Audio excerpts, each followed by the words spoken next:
Hey everyone, thanks for tuning in. If you're new here, consider subscribing. It really helps keep these stories coming. And while you're here, let me know in the comments where you're listening from. Now sit back, relax, and let's get into the story.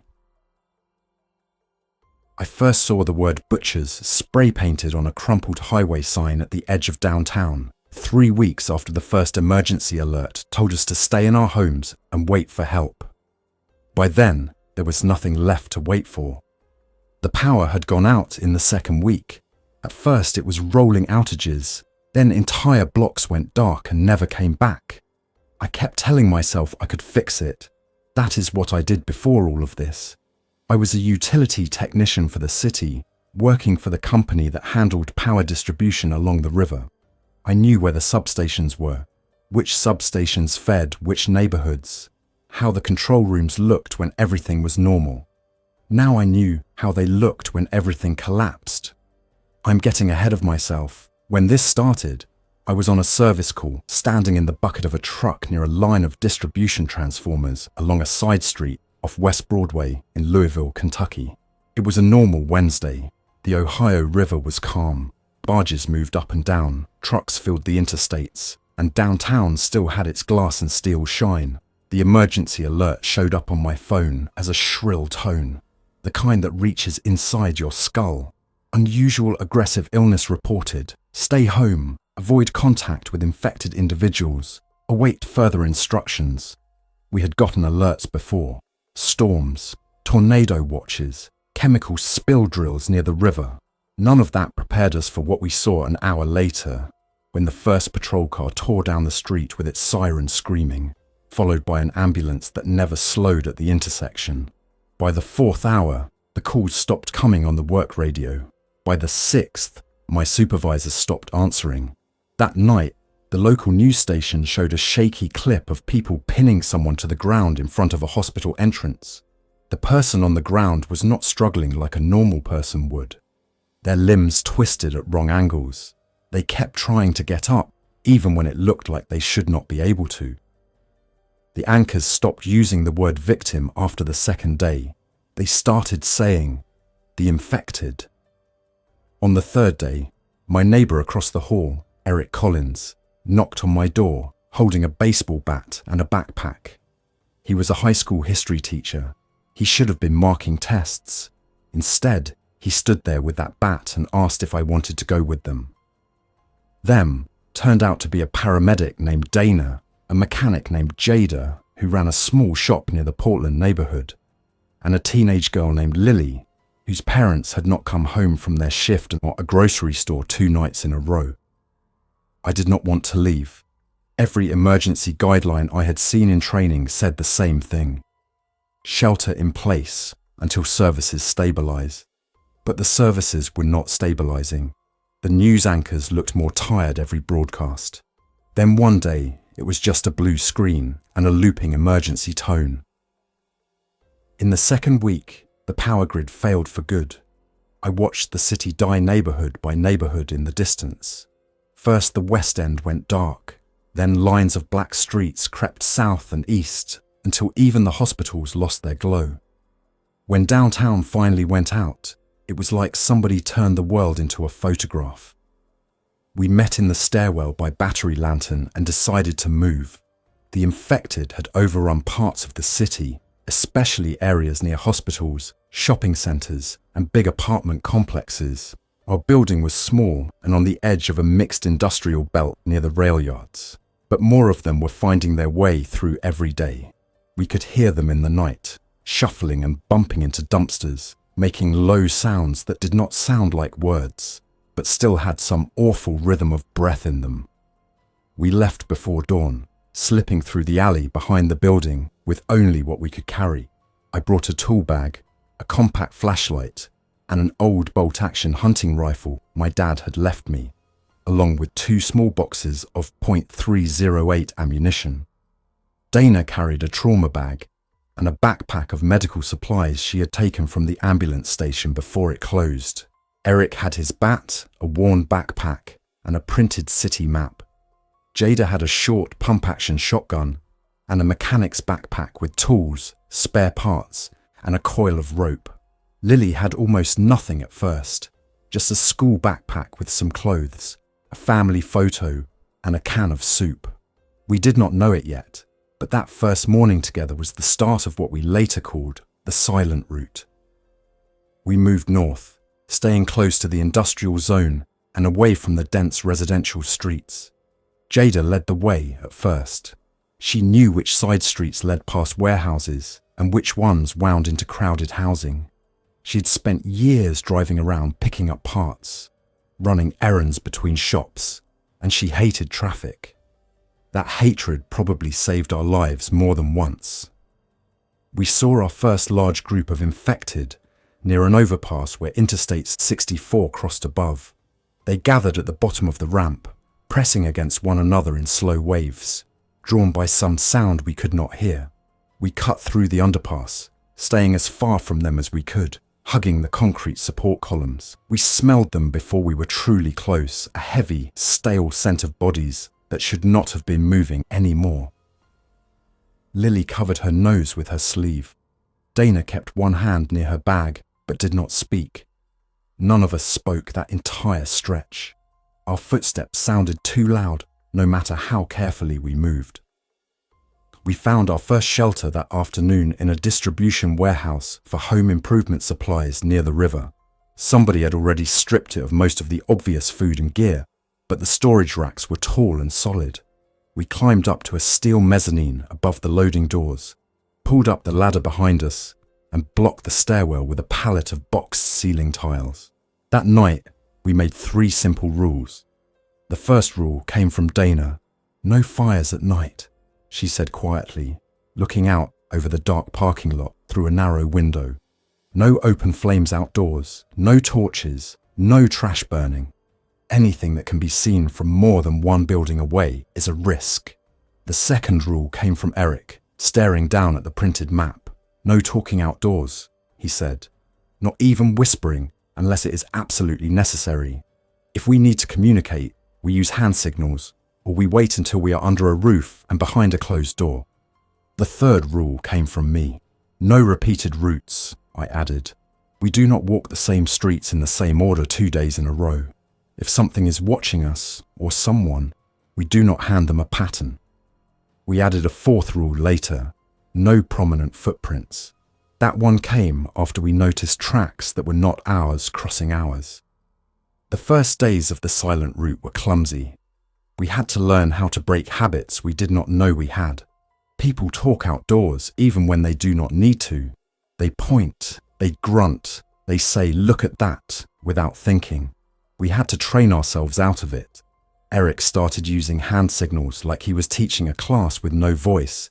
1 finger in the air for stop, 2 horizontal fingers for move left, a thumb pointed back for retreat, a fist for get down.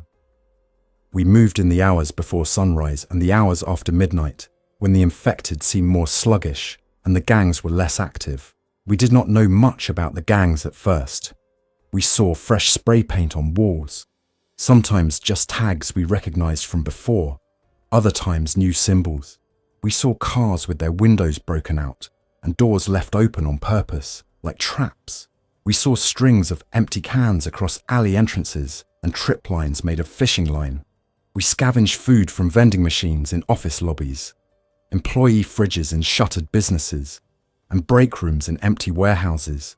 We targeted places that ordinary panicked people might have skipped. Lily learned how to quietly break the glass on vending machines using a hammer wrapped in cloth. Dana checked anything that had been in a freezer or fridge for too long. If it smelled wrong, it stayed where it was. Overgrown community gardens became important. We found one in the middle of a small park behind a closed elementary school. The beds were full of weeds, but underneath the mess, there were still patches of kale, onions, and a few stubborn carrots that had not been taken yet. Jada found a coil of chicken wire and a pair of wire cutters in a shed and used them to reinforce the low gate. We took only what we could eat in a day or 2 and left the rest for later. It was the closest thing we had to a bank. Trapping stray animals was harder. I'd wired up motion sensors and cameras in my old life. Now I studied old wooden pallets and lengths of pipe and tried to remember simple lever principles from training videos. With Jada's tools and Eric's old camping books, we built box traps baited with stale snacks. We caught our first feral cat 3 nights later. Lily cried when we did what we had to do, but she ate without complaint. We slept during the late morning and early afternoon, the hours when the infected seem most active and the gangs were out checking their territory. Our shelters rotated. An empty warehouse here, an office building there, an old municipal garage with roll-down doors that still worked. We never stayed in the same building more than 2 nights in a row. We never left our trash in the same place we slept. The first sign that somebody was tracking us came in the form of a rope snare. It was placed on a path between 2 warehouses along a back lot near the river, where we often walked because it gave us cover from 3 sides. It looked like a normal stretch of cracked asphalt at first. Then Jada froze and pointed with 2 fingers down toward a coil of rope, barely visible under a layer of dirt and trash. The other end was tied off to a rusted metal post. The loop was big enough for a person's foot. We backed up slowly. Whoever set that knew how people walked when they thought they were safe. Dana knelt and studied it from a distance. "This was made for a person," she said quietly once we were indoors again, "not for an infected stray." "They hang people?" Lily asked. Eric shook his head. "Snare ropes can be used to trip someone up and make noise," he said, "or to hold them long enough to capture. We do not know what they want yet." I already knew what they wanted. I had heard the stories on the radio before the stations went offline. Isolated reports from other cities, video clips on social media that were still up when the networks had not yet gone down. People who turned on people as food ran out. Desperate groups deciding that the line between survival and something darker did not apply anymore. We changed our route that day. No more backlot between those warehouses. No more walking under the same burned-out security light. We made a wide detour through a row of storage units instead, using bolt cutters to pass through the chain-link fence, then relocking the gate behind us with our own padlock. The next sign was carved into a tree at the edge of a narrow strip of woods that separated an old rail spur from a row of abandoned houses. Someone had taken the time to cut a small arrow into the bark with a knife. The arrow pointed toward the houses. Underneath it, somebody had scratched an X on the left and a short line on the right. To most people, it would look like kids' graffiti. To someone tracking movement, it meant something. "Trail marks," Eric said. "We studied this in a unit on frontiers. People use symbols to mark routes for others. Water this way, danger that way. That kind of thing." "So what does this one mean?" Lily whispered, even though we were under a roof now. "I think it means they saw somebody go toward those houses," Eric said, "and that they considered it worth noting." We saw more marks over the next week. Little symbols cut into fence posts, chalk lines on the corner of a wall. Once, a mark scratched into the metal of a handrail on a pedestrian bridge. It was not random. We were not the only ones mapping the city. The radios were next. We found the first one on a metal folding chair in the middle of a small intersection. It was a weatherband radio with a cracked plastic case. Battery compartment taped shut. It played a recorded message in a calm male voice. "Hello? Is anyone there? We have food and medicine. We are at the community center on 9th and Maple. Please respond. We can help you. Hello? Is anyone there? We have food and medicine." The message looped over and over. The radio was turned up loud enough to carry for blocks. Jada turned it off with 2 quick steps and a twist of the volume knob. We all froze and listened. No one else moved in the streets. No voice answered. After 5 minutes of silence, we retreated through a narrow alley that smelled like old oil and wet cardboard. "They are baiting people," Dana said softly later as we sat inside an old parts shop with the roll-down door only partly lifted for air. "Maybe it is actually help," Lily said weakly, but she did not sound convinced. "Did you see any fresh tracks in that intersection?" Eric asked. "Any sign of people coming and going? Any guard posts? If someone had real supplies, they would have guards." And they would not leave the radio out in the open, I added. That thing was visible from every corner. Whoever is doing this wants to see who comes to check it out. We did not speak of it again that night. We did not need to. The message kept playing in our heads even after Jada had removed the batteries and tossed them into a storm drain. We called them the Butchers even before we saw them, because that was how people had talked about gangs like theirs on the last surviving radio broadcasts. The name stuck when we found the highway sign with their tag on it. Somebody had sprayed Butchers in bright red across the dented metal, along with a crude symbol of a knife. It stood at the feeder road leading into the downtown core. Territory marker. Dana wanted to avoid any area with that symbol. Eric agreed at first.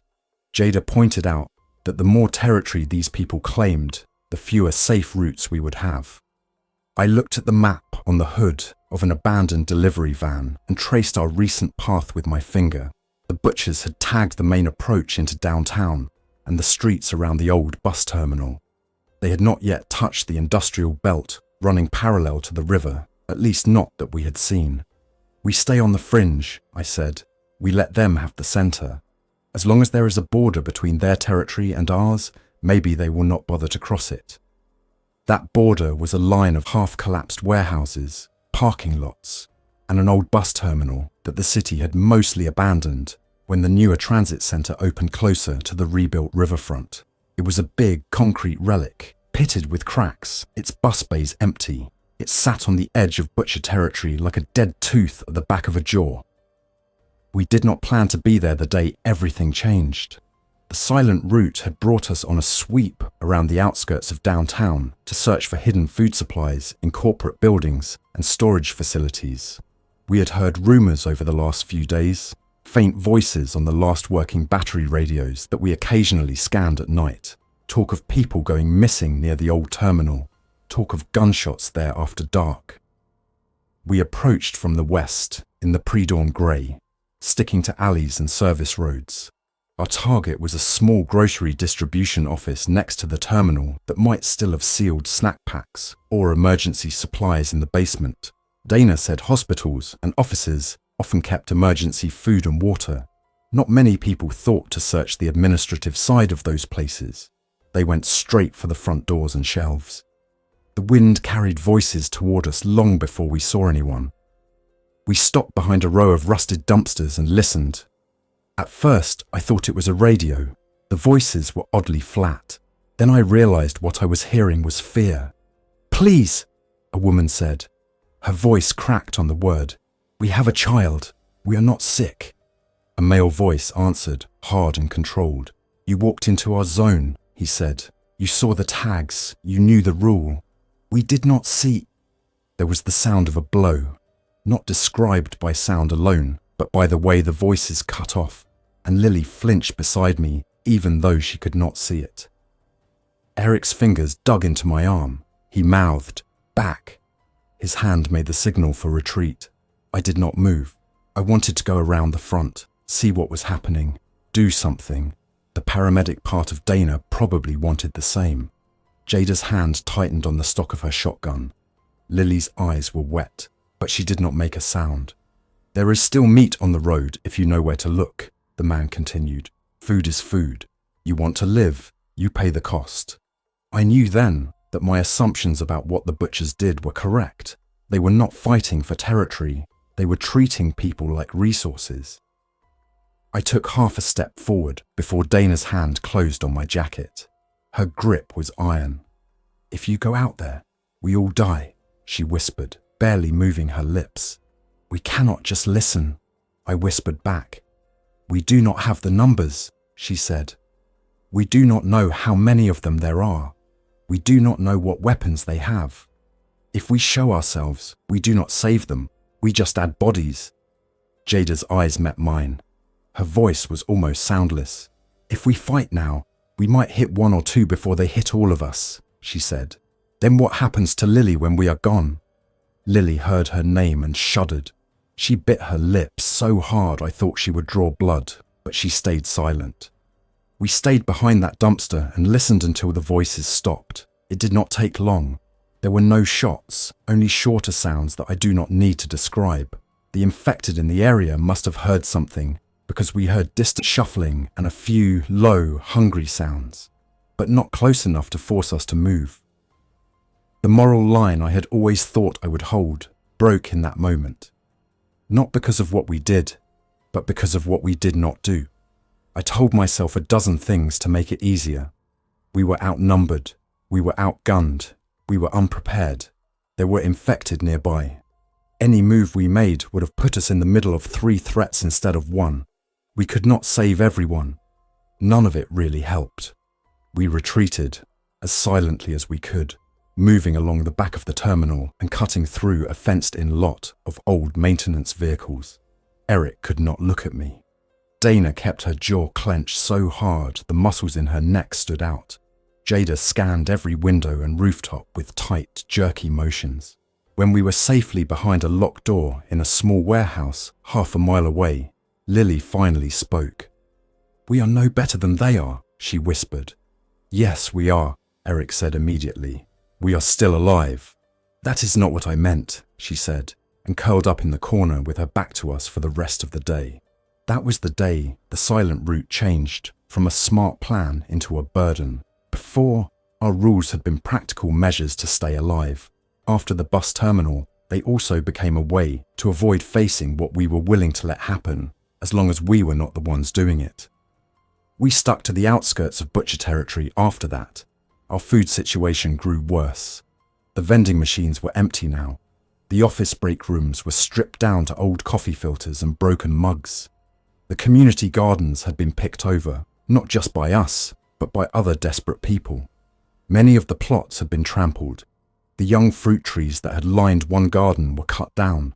Someone had taken them for firewood. We tightened our rations. Breakfast became a few crackers and a piece of canned fruit shared between 2 people. Dinner was a small portion of whatever we managed to trap or find. We kept 1 can of beans sealed at the bottom of a backpack as an emergency reserve. A tiny piece of psychological security in metal and label ink. We debated daily whether we should leave the city altogether. The problem was the river and the highways. The big bridges across the Ohio were clogged with abandoned cars.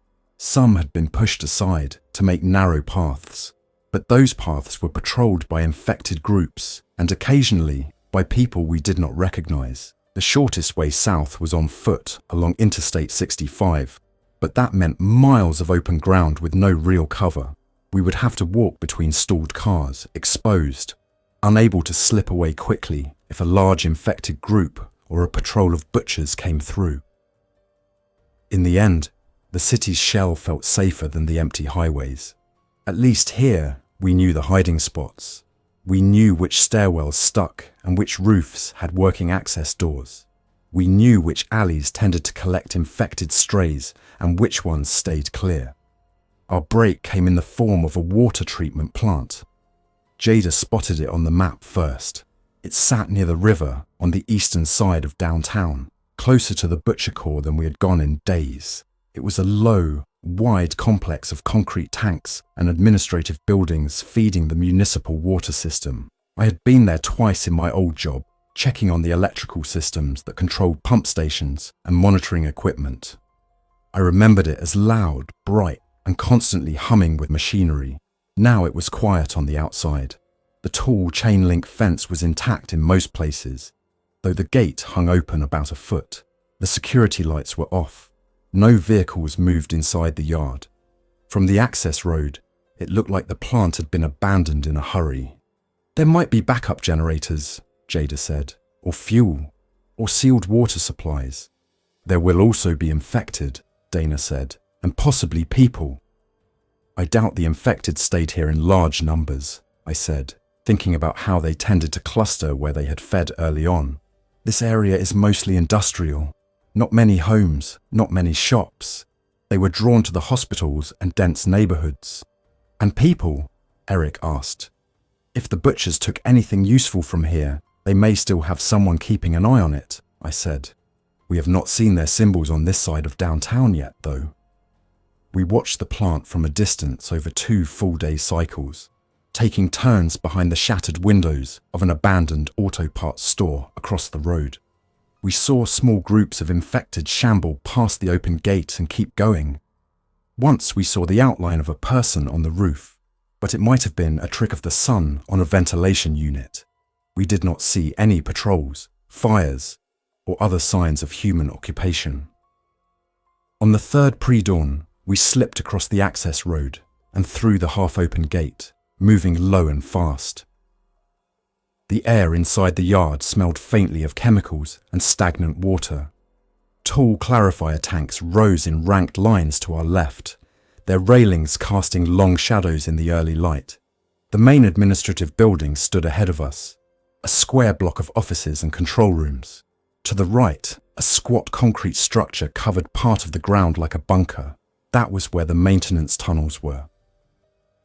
I knew about them from my previous visits.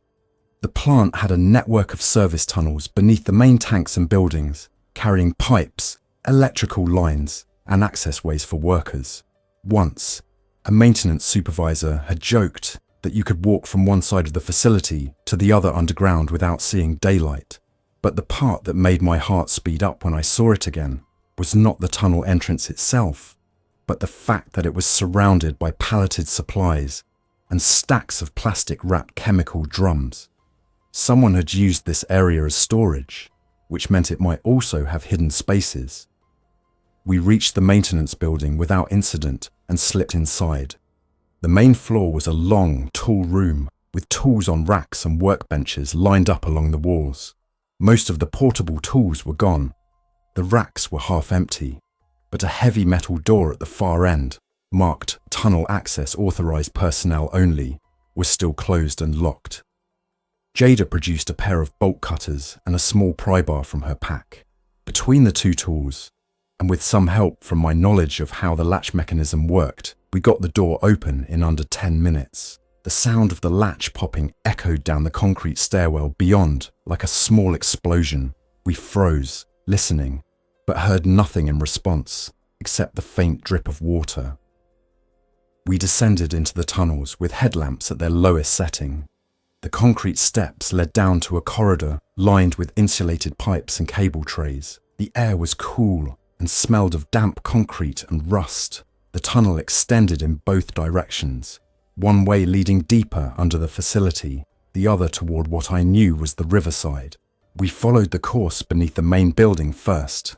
There were cross corridors every 50 feet or so, leading toward different clusters of tanks and equipment. Most were blocked by locked doors or heavy maintenance carts. A few had been cleared, with footprints in the dust and discarded food wrappers on the floor. "Someone has been down here," Dana said quietly. "Recently?" Eric asked. She crouched and touched one of the wrappers. "The printing is still bright, not faded, no dust layer on top. I would say yes." We found the first real sign of deliberate habitation at the end of a side corridor near a wide junction where several tunnels met. Someone had swept the floor clean.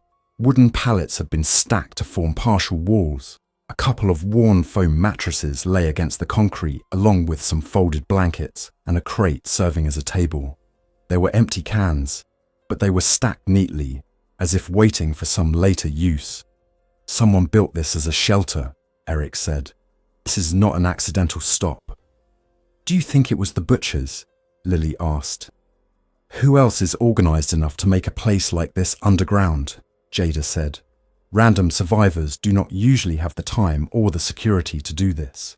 They grab what they can and move." I stepped forward and examined the pallets. One of them had a symbol burned into the wood, not the butcher's knife, but a simple circle with a vertical line through it. "Whoever stayed here wanted a mark," I said, "but it is not one we have seen topside." We debated whether to stay there that day. It was the safest place we had seen in weeks. It was underground, hidden, and already partially set up. But the fact someone had used it before also meant they might come back. In the end, we compromised. We stayed for a few hours, resting and eating quietly, then moved deeper into the tunnels to find a section that looked untouched. We found it in the form of an old equipment alcove near the eastern edge of the facility. The space was about 20 feet long and 10 feet wide, set back from the main tunnel with a waist-high concrete lip. The equipment that had once filled it had mostly been removed, leaving bolted frames and a few rusted control boxes. There was only one way in and out. The air was still and cool. "This is defensible," Jada said. "We can put pallets across the opening as a barrier. If we keep our lights low and our noise down, someone could walk right past this tunnel and not notice us. We would have to go topside for food and water," Eric said. "But as a sleeping space, it is better than anything we have had," Dana finished. "We spent the remainder of the day cleaning the alcove, dragging discarded equipment to the tunnel entrance to create a partial visual screen, and arranging mats from our packs on the smoothest section of floor. Lily took particular care in wiping dust off one corner and spreading out her thin blanket there. When she was done, she sat and just stared out into the tunnel as if trying to see whether fate would allow her to finally rest. We were not ready to call it home. Not yet. It was simply the best option for now. That night, after sleeping more deeply than any of us had in days, I and Jada went topside to explore the rest of the plant, while Dana and Eric stayed with Lily. The main administrative building had been thoroughly searched already. Desk drawers were open, file cabinets ransacked, the break room stripped of anything edible. We did find a small stash of sealed bottled water in a locked utility closet, which boosted our morale. We carried it back to the tunnel, feeling like we were starting to build something sustainable. On the third night in the plant, we ran into the first clear overlap between our world and the butcher's. We were moving along a service corridor under the east edge of the plant, following a line of pipes toward an exit we thought would bring us out near a row of smaller warehouses. The plan was to scout potential new food sources in that direction. As we turned a corner, our headlamps picked up a fresh mark carved into the concrete wall at shoulder height. This one was unmistakable. The same knife symbol we had seen on the highway sign and across the back of the bus terminal, pressed hard into the concrete with some kind of metal object. Underneath it, someone had scratched 3 short horizontal lines and 1 vertical line crossing them. "That looks like a tally," Eric said. "Like they are counting something." "People?" Lily asked, her voice very small. "Maybe routes," Jada said, "or days, or visits. It does not matter what it means," Dana said. "What matters is they know these tunnels exist, and they are using them. We are not alone down here."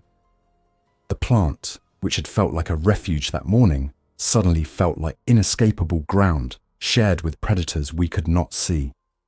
We retreated to the alcove and held a meeting in whispers. "If they use these tunnels regularly, staying here is a long-term hazard," Eric said. "So is walking above ground under their feet. But where else do we go?" "Out of the city," Lily said quietly. She had been writing in a small notebook she had taken from an office upstairs. Little maps of our routes and notes about places we had seen. "We should have left already." "And go where?"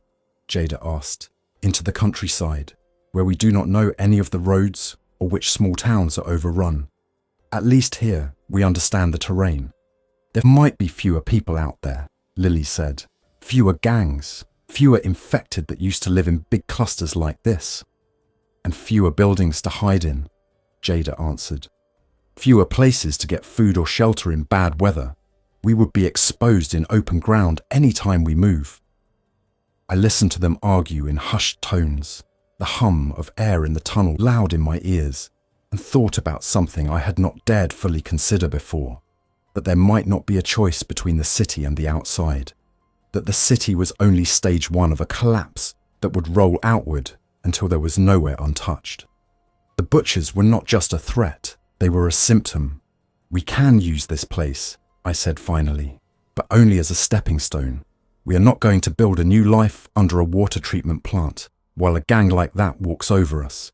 Our goal should be to use these tunnels to move under their territory, find a way through the city that is safer than the streets, then get to the bridge that looks least blocked." "Move under their territory," Dana repeated. "You want to go closer to them." "Not closer," I said. "Underneath." They cannot guard everything at once. If they focus on street-level traps and signals, we may be able to slip under the edge of their zone where they are not expecting anyone. But we can only do that if we know exactly which tunnels they use and when. You're talking about tracking them, Eric said. Yes, I said. The same way they track survivors on the surface. We go quiet and watch them instead. The idea felt wrong at first. We had built our entire survival strategy on avoidance. No one confrontations, no talks, no attempts to outplay other people, just silence and invisibility. But the city was shrinking around us. The more territory the butchers took, the fewer safe paths we had. We do not fight them, I said. We do not attack them. We do not try to punish them for what they have done. That way lies a fight we cannot win. All we do is observe. We learn their patterns. We learn which entrances they use, how often they come into these tunnels, how many they send. Then we use the gaps to get away. We become hunters of hunters, Eric murmured. No, I said. We become planners. We stay what we are. We remain invisible. For the next 5 days, we changed the silent route again. We divided our time between cautiously scavenging and quietly watching. We discovered that the butchers used 3 main tunnel access points within the plant. One was the maintenance building door we had opened. Another was a manhole in the yard near the clarifier tanks. The third was an access hatch on the far side of the administrative building. We never saw them use all 3 at the same time. From our hidden alcove, we took shifts, moving to vantage points in the tunnel where we could see but not be easily seen. We kept our lights off and counted footsteps, silhouettes, and voices as they passed. They did not travel in large groups underground. Most of the time, it was 2 or 3 people with flashlights, carrying backpacks and long objects that looked like rifles or shotguns. Once we saw a larger group of 6, moving quickly, their lights flicking along the walls. They spoke in low voices and had the relaxed posture of people who believed they owned the place.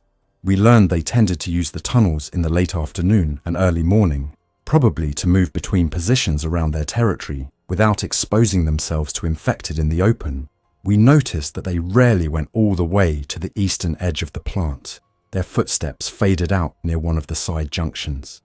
They think this end is a dead zone, Jada whispered one night after a patrol turned back. Either that, or they never finished exploring it.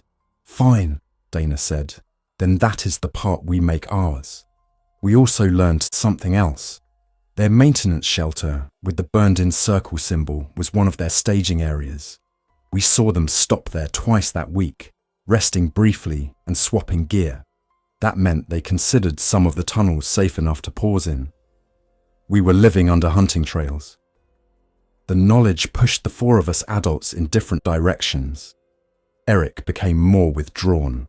He spent long hours studying Lily's maps and adding his own notes, muttering about border zones and front lines, as if this were a lesson he was planning for a class he would never teach. Dana became stricter about routines. She checked gear 3 times before each surface run and insisted on rehearsing hand signals before we left the alcove. Jada grew sharper, her eyes constantly scanning for structural weaknesses and potential choke points. As for me, I started thinking about the power system again. The plant had backup generators. That much I remembered. They were likely diesel units, large and loud, housed in separate rooms. The indicators on the control panels we passed topside suggested they had shut down automatically when the fuel levels dropped below safe levels or the load dropped off the grid. Somewhere in the plant, there were tanks that had held the fuel those generators used. If there was any fuel left, it could be useful for more than just the plant. In one of the control rooms, I found the schematics for the generator system. The lines and symbols were familiar. Fuel tanks here, distribution panels there. We did not need to power the plant again. That would draw attention from miles away. But a small, controlled amount of power could recharge batteries, run a single pump, or provide light in a sealed room no one could see from outside. Power was life, if used carefully. But power was also noise. We cannot risk firing up any generator in this building, Dana said when I showed her the schematics. They will hear it. So will every infected group within a mile. Not if we separate the tank from the generator, Jada said, tracing the fuel lines with a finger. The tanks are in an outdoor yard. If there is fuel left, we could siphon it into small containers and carry it away. Use it somewhere else. Where? Lily asked. We did not have an answer. Not yet. We were thinking one step at a time. Find fuel, then think about how to use it without being heard. Everything changed again on a grey morning when we heard voices in the tunnel before we were fully awake. It was not the usual patrol pattern. There were more of them, the footsteps heavier, the lights brighter. We could see their beams bounce off the far wall as we froze in the alcove, all of us already dressed and with packs half zipped. Search this whole wing, a familiar male voice ordered. I recognized it from the bus terminal. If somebody is using these tunnels, I want to know where they sleep. My heartbeat slowed in that way it does when panic becomes too large to feel all at once. They had found signs of us. Somehow, despite all our care, they had seen something. Our footprints where there should not have been any. A scuff mark left on a wall. The absence of dust on a knob.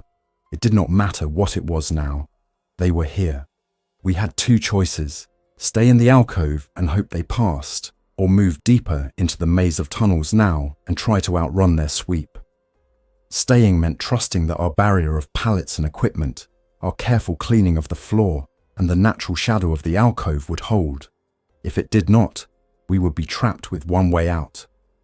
Running meant making sound in a space where every sound carried and risking stepping directly into another part of the search pattern. I looked at the others. Dana's eyes were on me. It was not my decision alone, but they were waiting anyway. Somewhere along the silent route, I had become the one who made calls about movement and risk. I listened to the voices. Check the side nooks, the man ordered. People love corners. One of the beams swayed in our direction, brushing the barrier we had made at the alcove entrance. It did not pause. The footsteps continued past, toward the junction where several tunnels met. I made a decision based on the one thing that had kept us alive this long. We stayed. We turned off our lights completely and pressed ourselves flat against the back wall of the alcove, packs pressed to our chest to break up our outlines. We slowed our breathing. Lily squeezed her eyes shut and clutched the small pendant around her neck, the only thing she had left from her family. The search took an hour, maybe more. Time stretched and folded back on itself in that dim grey space. The beams of light swept past twice more, but did not stop. We heard someone curse when they tripped over the equipment we had dragged earlier. We heard the scrape of boots on concrete as they checked other side spaces.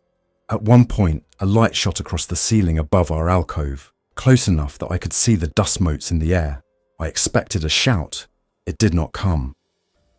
Finally, the voices turned away. Their echoes grew smaller. A few minutes later, we heard the faint metallic clang of a hatch being opened and closed somewhere far down the tunnel. They had searched everything and missed us by a few feet. We did not move for another 30 minutes. When we finally did, it was with a slow, fragile sense of release. We cannot stay here now, Dana said. They will come back. They will be more thorough next time. I agree, Eric said. We have exhausted the advantage of surprise. This place is compromised. But this place is also our best access under their zone, I said. If we leave now without using what we have learned, we give up the only real strategic asset we have. So what do you propose? Jada asked. That we move deeper under their territory and hope their search does not reach that far? Or that we try to sneak out while they think this place is clear? Neither, I said. We do something in between. We use this last window right now to make our move through the tunnels. We go under the edge of their zone while they are busy closing the net behind us. By the time they think to check this wing again, we will be past it. That is a lot of assumptions, Eric murmured.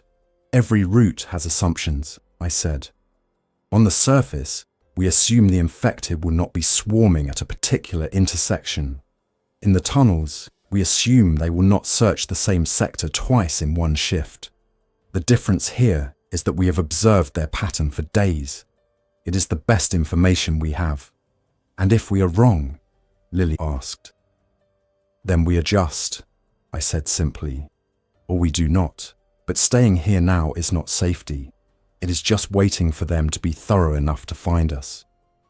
We packed quickly, leaving behind anything that rattled or clanked too much. Jada secured her shotgun with cloth strips to keep the sling from squeaking. Dana checked her medical bag twice and took only what she considered vital. Eric folded the map into his jacket against his chest. Lily wrote something on the wall with a piece of chalk she'd been using for her maps, a small circle with a line through it, the symbol we had seen on the old pallets. What does that mean? I asked. If anyone else ever hides here and sees the butcher's marks, I want them to know someone else lived here and stayed unseen, she said. It does not change anything. It just feels important. We moved out in a line, me first, then Jada, then Lily, then Eric, with Dana bringing up the rear. Our lights were set to their lowest levels, just enough to see where to place our feet. The plan was simple. We would use the tunnels to move under the edge of downtown, as close to the river as possible, and surface near a smaller bridge used mainly for local traffic. The big interstate bridge was too exposed and likely heavily contested. The smaller one might still be clogged with cars, but there could be a walkable path down its shoulder. We knew from our observations that the butchers rarely used the easternmost tunnel segments. Those were our path. We would avoid their known staging area and main access points and stick to the outer rim.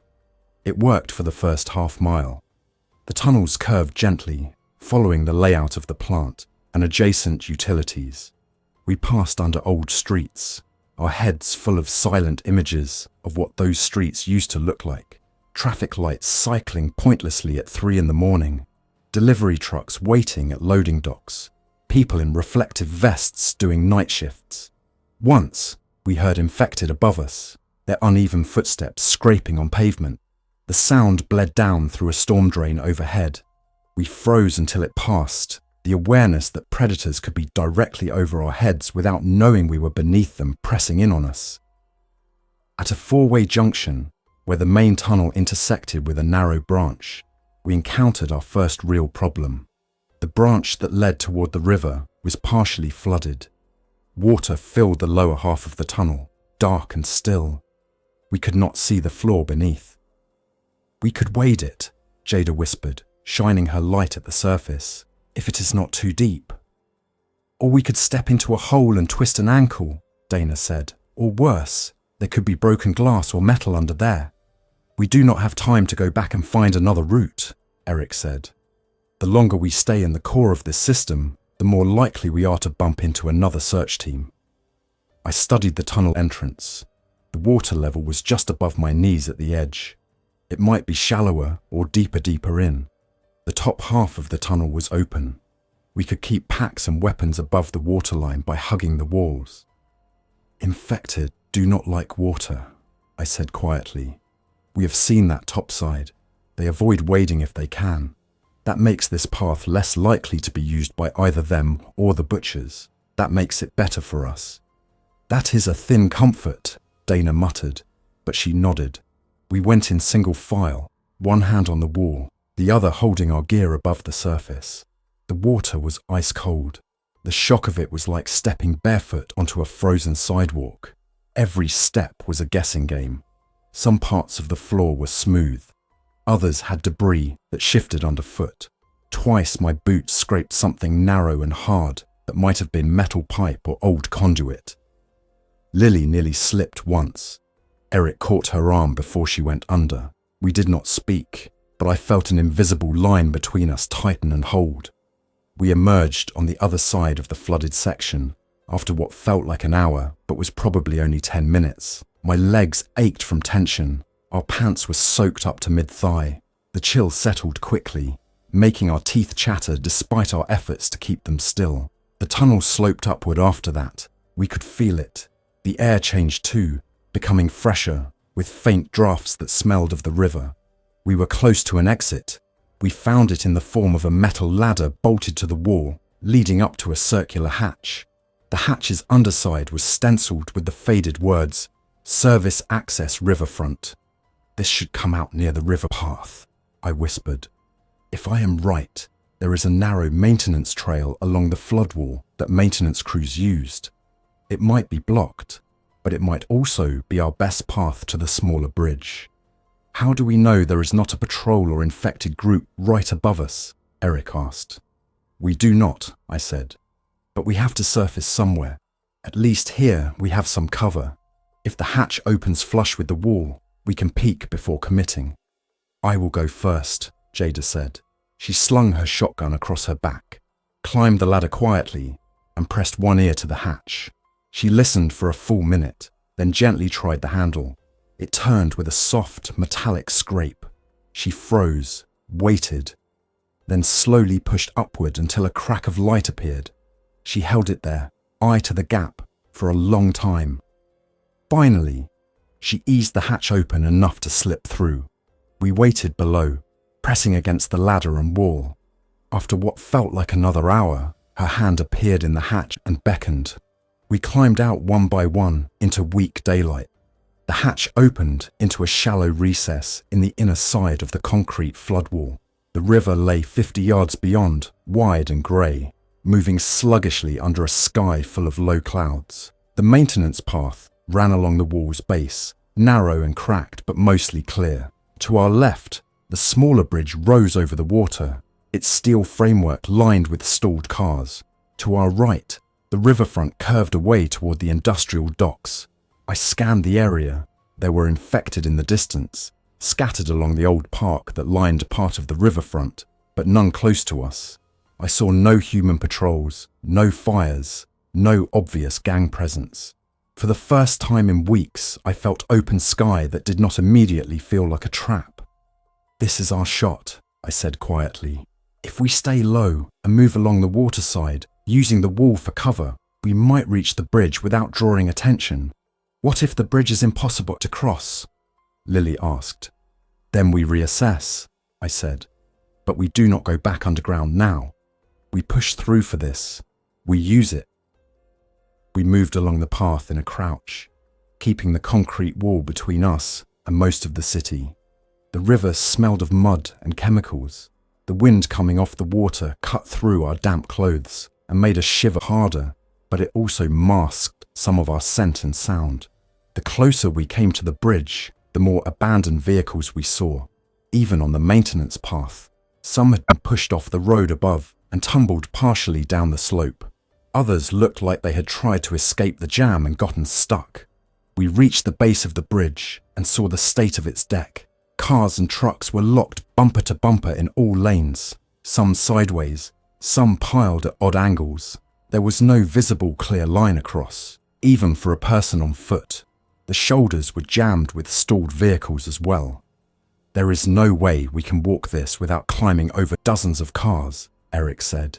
"Each step would be a noise, each climb a chance to fall. Too many infection risks, too many blind spots for ambush." My heart sank. I had hoped the smaller bridge would be less clogged than the main interstate one. It was not. The early panic had hit all routes at once. People had tried to escape in every direction. "We could try a boat," Lily said suddenly. We all turned to her. "There were some small fishing docks up by the bend," she said. "I remember. My dad took me there once to feed ducks when I was little. There were always boats tied up." "That was years ago," Jada said. "If any boats were still there at the start of this, people would have taken them." "Maybe not all of them," Lily said. "Some might have broken loose. Some might have been left because their engines did not work. We do not need a perfect boat. We just need something that floats and can be steered." I looked at the line of the river and mentally traced what I remembered of the docks. There were indeed small launches scattered along that bank. Many of them belonged to private fishing clubs and marinas. Some might have been abandoned, especially if their owners had died before they could reach them or try to drive instead of sail. "A small boat is also a risk," Dana said. "If we drift too close to an infected cluster on shore, they might fall into the water and be carried toward us. If the butchers watch the river, they might consider anything moving on it to be a target." But it is also a path that is not under their feet or on their streets, Eric said slowly. They cannot mark routes on water. They cannot set rope snares in the current. Boats need fuel, Jada added, unless we paddle, but we do not have a proper canoe, and I do not think any of us are trained rowers. I am, Lily said quietly. Our school had a rowing club. I was not on it, but my friend was. She showed me how the strokes work on a machine. I know some of it, and we can figure out the rest. It was a ridiculous argument in a ruined world, but it was also the only one we had. We can at least check the docks, I said. If there is nothing usable, we come back here and reconsider the bridge or another path. We moved along the riverfront toward the old docks, keeping our profiles low.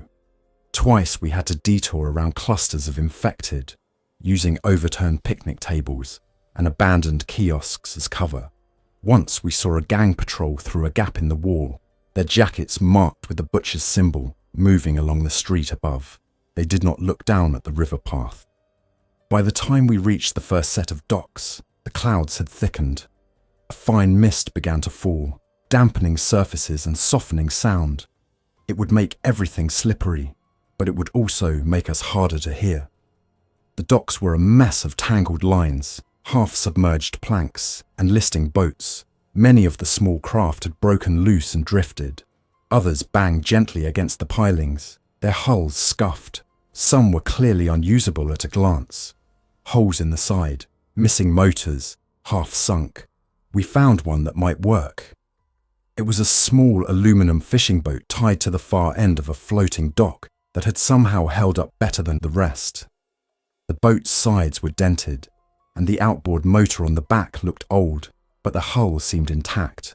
There was water in the bottom, but only an inch or two, probably rain. Inside, there were 2 wooden oars. No way the motor starts, Jada said, peering at it. Even if there is fuel left in its lines, which I doubt, the system is probably fouled. We do not need the motor, I said. We need the hull and the oars. We will be slow, Dana said. We will be visible on open water for anyone watching. We have survived this long by being small and quiet, not by being absent, Eric said. We can keep our profiles low. We can stay near the shadow of the bridge and the far bank, use any fog or rain we can get. Lily climbed into the boat with a careful step, testing the floor with her weight. It rocked slightly, but held. It floats, she said. That is enough to start. We took the boat. Loading our packs and gear into the hull without making too much noise was hard. Everything seemed amplified on the water. The clink of metal, the thud of a boot, the soft slap of small waves against aluminum. We worked slowly and steadily. Dana checked all of us for cuts or open skin before we stepped into the boat, barefoot to avoid slipping. The mist turned into a light rain, which helped mask the sounds. We untied the rope and pushed off. The boat moved away from the dock with an almost surprising ease. The current took hold immediately, pulling us downstream. Lily took one oar, Eric the other. I sat near the bow, watching the river ahead, while Jada and Dana sat amidships, weapons in their laps, ready but pointed down. We kept our strokes shallow and quiet, letting the current do most of the work. Our goal was not speed but control. We stayed closer to the far side of the river, away from the city bank where the butchers were more likely to have vantage points. From the water, the city looked different. The skyline of Louisville, with its mix of glass towers and older brick buildings, seemed less impressive and more wounded. Smoke stains marked some facades. Broken windows gaped like missing teeth. The bridges, proud structures of steel and concrete, had become clogged arteries, frozen at the moment of panic. We passed under the smaller bridge and saw figures moving between the cars above, infected, mostly, drawn by some distant noise, walking back and forth without purpose. They did not look down. The rain thickened and blurred the lines of the world. For a little while, in the soft patter of water and the steady, gentle motion of the boat, I could almost imagine we were just people on an early morning outing, trying to beat traffic by crossing the river before the workday. Then I saw movement on the city bank. There was a figure standing near the edge of the flood wall, under a partially collapsed light pole. Even at this distance, even in the rain, I could see the glint of glass in their hands. Binoculars. They see us, I said calmly. Gang? Jada asked. I do not know. Could be anyone. But they have optics. The figure did not raise a weapon. They just watched us, then lifted one arm in a slow, deliberate motion. Not a wave exactly, more like an acknowledgement. Infected do not do that, Dana said, and the butchers do not usually waste time with signals they do not intend to follow with action. We are too far out for small arms fire now, Eric said, and they may not want to risk attracting infected near their own positions. We keep moving, I said. We maintain course. We do not look like we are turning back. We do not show fear. Do we wave back? Lily asked. No, I said. We do not advertise anything. Let them wonder who we are. The figure watched us a little longer, then stepped back from the edge and vanished behind the wall. We continued downstream, watching both banks. The rain muddied the edges of the world until everything looked like an old photograph. The current tugged at us in lazy curves. Lily and Eric adjusted their strokes to keep us angled toward the far shore, where the land was greener and less industrial. We did not talk about what came next. Not yet. It was enough, for the moment, that we had slipped under a city that wanted to devour us, under gangs that saw people as resources, and under infected, that treated every sound as a signal. We had used their own tunnels and patterns to move out of their reach, without firing a shot or lighting a signal. Silence and invisibility had brought us this far. It would not solve every problem we were going to face on the far bank, where new roads and new towns waited with their own dangers, but it had kept us alive long enough to reach the river and make a choice that was not dictated by panic. As the outline of the opposite shore grew clearer through the rain, dotted with trees and low structures instead of high-rise glass, I tightened my grip on the side of the boat and allowed myself, for the first time since the bus terminal, to imagine something other than endless evasion. We had not become warriors. We had not stormed any strongholds or punished any gangs. We had watched. We had planned. We had moved when it mattered. We were still here. That was not victory, but it was enough to build the next plan on. Thanks for listening. If you enjoyed this story, don't forget to like and subscribe. Your support keeps these creepypastas coming. Until next time, stay alert, stay safe, and never ignore the feeling that something is watching.